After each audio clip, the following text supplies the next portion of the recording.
नमस्कार दोस्तों, राधे राधे। दोस्तों, ऐसा बहुत कुछ है जो सावन महीने की पवित्रता और महत्व को दर्शाता है, समझाता है, बतलाता है। लेकिन आज हम इस महीने के बारे में न बताकर बल्कि इस माह के इष्ट भगवान भोलेनाथ के विषय में ऐसे रोचक रहस्य बताने वाले हैं जिन्हें जानकर आप बेहद दंग रह जाएंगे। शिव को भोलेनाथ क्यों कहा जाता है? भगवान शिव को विभिन्न नामों से पुकारा और पूजा जाता है। भगवान शिव को भोलेनाथ के नाम से भी जाना जाता है। भोलेनाथ यानी जल्दी प्रसन्न होने वाले देव। भगवान शंकर की आराधना और उनको प्रसन्न करने के लिए विशेष सामग्री की ज़रूरत नहीं होती है। भगवान शिव जल, पत्तियाँ और तरह तरह के कंदमूल को अर्पित करने से ही जल्द प्रसन्न हो जाते हैं। शिवलिंग की आधी परिक्रमा क्यों की जाती है? चलिए जानते हैं। शिव मंदिर में भगवान भोलेनाथ के दर्शन और जल चढ़ाने के बाद लोग शिवलिंग की परिक्रमा करते हैं। शास्त्रों में शिवलिंग की आधी परिक्रमा करने के बारे में कहा गया है। शिवलिंग की परिक्रमा हमेशा जलाधारी के आगे निकले हुए भाग तक जाकर फिर विपरीत दिशा में लौट दूसरे सिरे तक आकर पूरी करें। इसे शिवलिंग की आधी परिक्रमा भी कहा जाता है। शास्त्रों में बताया गया है कि शिवलिंग का ऊपरी हिस्सा पुरुष का प्रतिनिधित्व करता है और निचला हिस्सा स्त्री का प्रतीक माना गया है। इसी तरह से शिवलिंग को शिव और शक्ति दोनों की सम्मिलित ऊर्जा का प्रतीक माना जाता है। शिवलिंग पर अभिषेक करने के बाद जिस स्थान से जल प्रवाहित होता है इसे जलधारी, निर्मली या फिर सोम सूत्र कहा जाता है। माना जाता है कि शिवलिंग से ऊर्जा का प्रवाह होता है, उस पर जल चढ़ाया जाता है तो जल में शिव और शक्ति की ऊर्जा के कुछ अंश समाहित हो जाते हैं। इसलिए परिक्रमा करते समय या फिर अनजाने में जलधारी को लांग लेने पर पैरों के मध्य से होते हुए ऊर्जा शरीर में प्रवेश कर जाती है, जिसके कारण व्यक्ति को वीर या रस संबंधित स्वास्थ्य समस्याएं हो सकती हैं। इसीलिए हमें शिवलिंग की हमेशा आधी ही परिक्रमा करनी चाहिए। शिव की तीसरी आँख का रहस्य। एक बार हिमालय पर भगवान शिव सभा कर रहे थे जिसमें सभी देवता, ऋषि मुनि और ज्ञानी जन सम्मिलित थे। तभी सभा में माता पार्वती आईं और उन्होंने अपने दोनों हाथों से भगवान शिव की दोनों आँखों को ढक दिया। माता पार्वती ने जैसे ही भगवान शिव की आँखों को ढका, संसार में अंधेरा छा गया। इसके बाद धरती पर मौजूद सभी जीव जंतुओं में खलबली मच गई। संसार की ये दशा भगवान शिव से देखी नहीं गई। उन्होंने अपने माथे पर एक ज्योतिपुंज प्रकट किया जो भगवान शिव की तीसरी आँख बनी। शिव के भस्म लगाने का रहस्य। दरअसल भगवान शिव इस दुनिया के सारे आकर्षणों से मुक्त हैं। उनके लिए दुनिया, मोह माया सब कुछ एक राख से ज़्यादा कुछ नहीं है।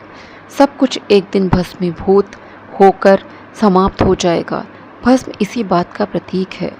शिव जी का भस्म से भी अभिषेक होता है जिससे वैराग्य और ज्ञान की प्राप्ति होती है। घर में धूप बत्ती की राख से शिव जी का अभिषेक कर सकते हैं। महिलाओं को इस भस्म अभिषेक से दूर रहना चाहिए। गले में लिपटे सर्प का रहस्य। अक्सर लोग जानना चाहते हैं कि भगवान शिव के गले में हर समय लिपटे रहने वाले नाग कौन हैं। बता दें, यह नाग कोई और नहीं बल्कि नागराज वासुकी हैं। वासुकी नाग ऋषि कश्यप के दूसरे पुत्र थे। शिव पुराण के अनुसार नागलोक के राजा वासुकी शिव के परम भक्त भी थे। शिव के तांडव नृत्य का रहस्य। शिव का तांडव नृत्य प्रसिद्ध है। शिव के तांडव के दो स्वरूप हैं। पहले उनके क्रोध का परिचायक प्रलयकारी रौद्र तांडव और दूसरा आनंद प्रदान करने वाला आनंद तांडव। ज़्यादातर लोग तांडव शब्द को शिव के क्रोध का पर्याय ही मानते हैं। रौद्र तांडव करने वाले शिव रुद्र कहे जाते हैं। आनंद तांडव करने वाले शिव नटराज शिव के आनंद तांडव से ही सृष्टि अस्तित्व में आती है और उनके रौद्र तांडव से सृष्टि का विलय हो जाता है। मस्तक पर चंद्रमा का रहस्य। एक बार महाराज दक्ष ने चंद्रमा को क्षय रोग से ग्रसित होने का श्राप दिया।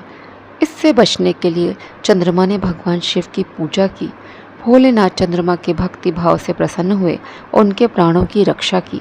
साथ ही चंद्रमा को अपने सिर पर धारण किया, लेकिन आज भी चंद्रमा के घटने बढ़ने का कारण महाराज दक्ष का शाप ही माना जाता है। मुंडमाला का रहस्य।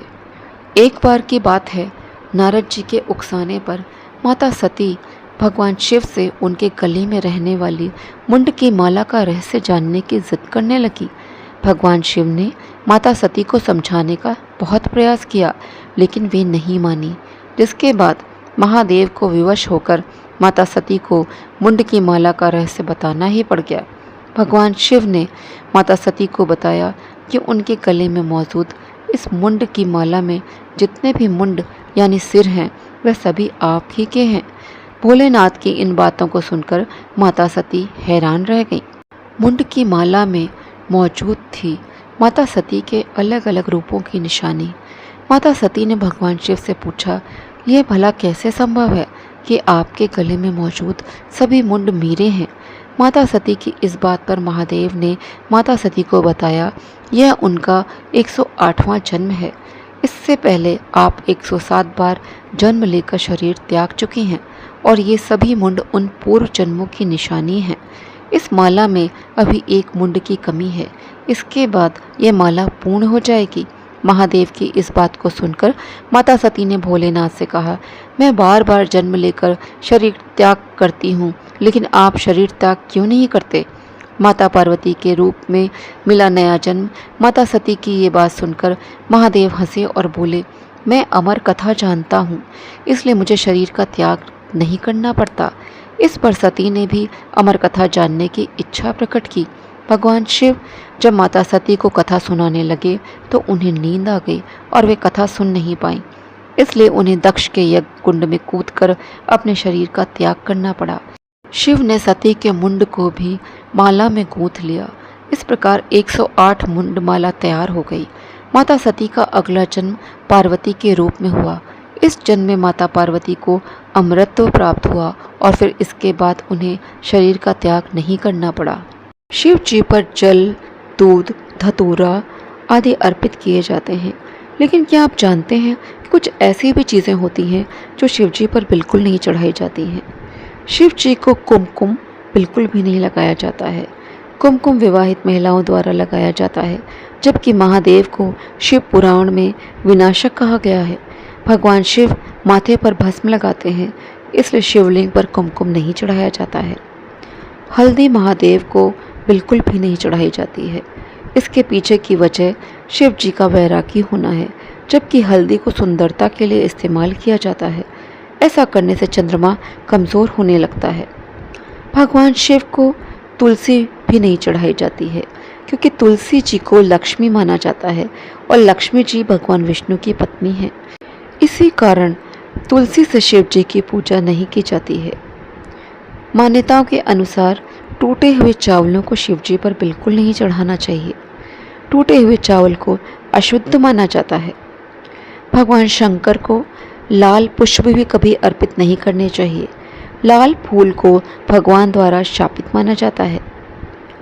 भगवान शिव को नारियल तो चढ़ाया जाता है, परंतु आपको यह जानकर हैरानी होगी कि महादेव पर नारियल पानी बिल्कुल भी नहीं चढ़ाया जाता है। तो दोस्तों, आज के वीडियो में मैंने देवों के देव महादेव कहे जाने वाले भगवान महाशंकर के बारे में कुछ ऐसे रहस्यों के बारे में बताया है जो रोचक, अद्भुत, अविश्वसनीय और अकल्पनीय हैं। इसी के साथ मैं आज का वीडियो यहीं पर समाप्त करती हूँ। वीडियो में दी गई जानकारी यदि आपको उपयोगी लगी हो तो वीडियो को लाइक करें, शेयर करें। चैनल पर पहली बार आए हों तो चैनल को अवश्य सब्सक्राइब करिए। जय श्री कृष्णा, जय श्री राधे।